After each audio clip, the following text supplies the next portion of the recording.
Hello and welcome back to 5 Minute Geography.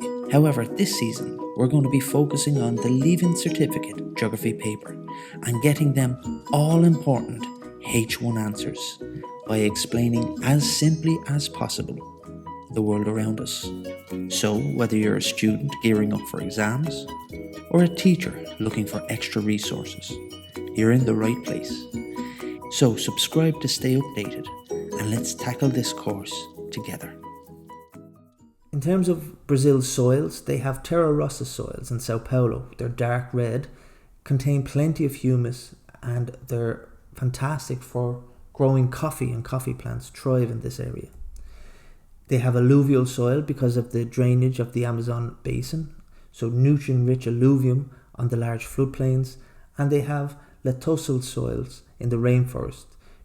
These can become infertile once deforestation occurs, but at the moment they are rich in humus because of the vast amount of leaf litter. Up until recently, rainforests cover or have covered almost 60% of the entire area of Brazil, with just under 3 million kilometers squared. Brazil is home to 1/3 of the world's rainforests. These rainforests provide the ideal habitat for 1/3 of all of the world's animal species. To date, approximately 56,000 species of plants, 1,700 bird species, 700 amphibian species, 580 mammals, and 650 reptiles have been identified. The rainforest is a treasure chest of biodiversity. In terms of Brazil's primary activity, agriculture plays a very important role in Brazil's economy and accounts for more than 1/5 of its GDP. Brazil has made extraordinary strides in agriculture in the last 30 to 40 years. We look at its primary activity in terms of agriculture, crop production, coffee production, forestry, mining and oil.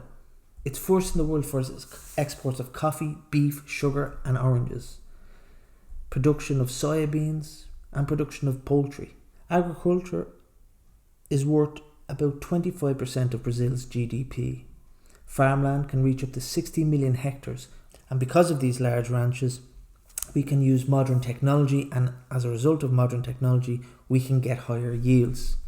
In 2010, agriculture made up 36% of its total exports. The EU buys 42% of Brazil's agricultural exports, as it has a sophisticated crop rotation system in place.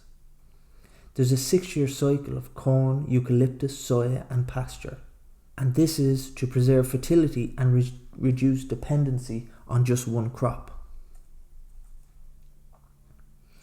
This tropical country is now a food giant and is competing with the USA, Canada and the EU for markets abroad. It has the second largest beef herd in the world after India and is a leading exporter of poultry, sugarcane, ethanol and soybeans. In addition, Brazil has spare land and that can still be brought into the food production. Brazil produces avocados, bananas, coffee, cocoa beans. Forests produce rubber, nuts, raisins, and crops are mostly grown in fazendas. These fazendas are large farms devoted to one crop, for example, coffee. Types, well, there's 7% arable, corn, soya, sugar, cane are the main crops. Corn, with 53 million tonnes of corn being grown. Developed soya plants are grown in hot conditions. The soya plant is an important cash crop. 62 million tonnes of soya is produced, exported to the US and Europe as feed for pigs and poultry. Sugarcane employs a whopping 900,000 people in south central Brazil. Coffee is a major plantation crop in the state of Sao Paulo. Plantations are called fazendas, and coffee grows best on sloping grounds at altitudes of about 1,000 metres and thrive on the fertile Terra Rossa soils of the region. Coffee is a labour-intensive crop. At one time, coffee accounted for 69% of Brazil's export, but this figure is now down to only 2%. Coffee employs about 10 million people and is worth about 9 billion to the economy. It's controlled now by multinational corporations such as Nestlé, Kraft. It's a labour-intensive and the southeast coast, major production area. In terms of cattle production and beef, or ranching, Brazil had 219 million cattle in 2016, while the EU had 88 million. Brazil's savanna grassland in the central plateau is called the Cerrado by Brazilians. Large ranches are devoted to cattle grazing using extensive methods of farming. While output per hectare is still low by EU standards, the enormous area involved led to high beef production. High-yielding grasses have been introduced from Africa by Embrapa, the state-owned agricultural research corporation.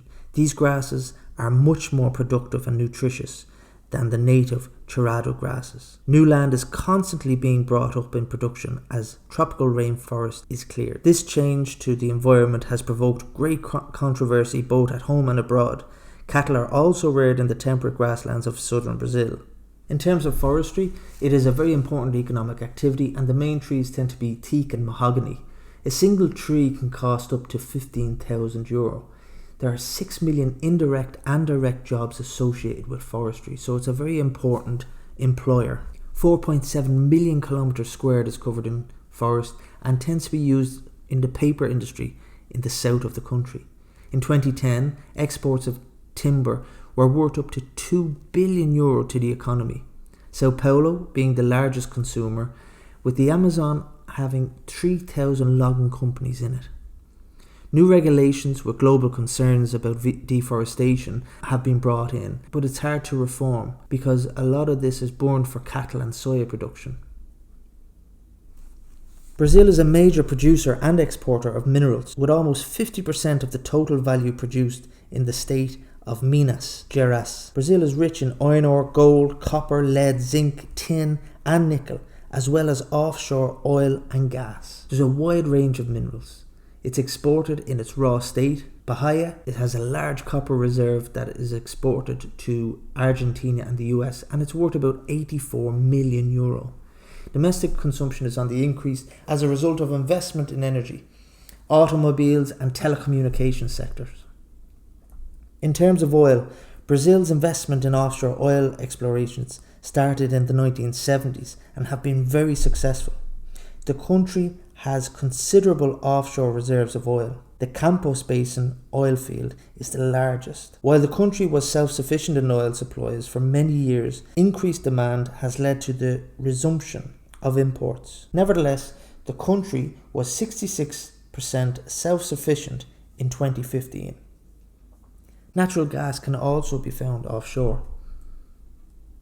No discussion of mineral reserves in Brazil would be complete without reference to gold mining.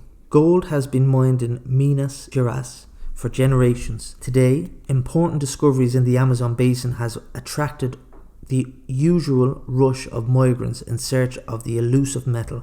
Serra Pelada was the first gold mine of the 1980s, while today Eldorado do Huma is the centre of attention. A maths teacher in the nearest town posted the discovery of gold there on the internet, and this was the first time that gold discovery had been publicised in this way. Thousands of people established a makeshift town in a very short time despite the rain, humidity, excessive heat and malaria. The local town of Apuí has become the centre for buying and selling gold. It is an area where fortunes are made by some. Even cooks and cleaners are making 6 times the Brazilian minimum wage here.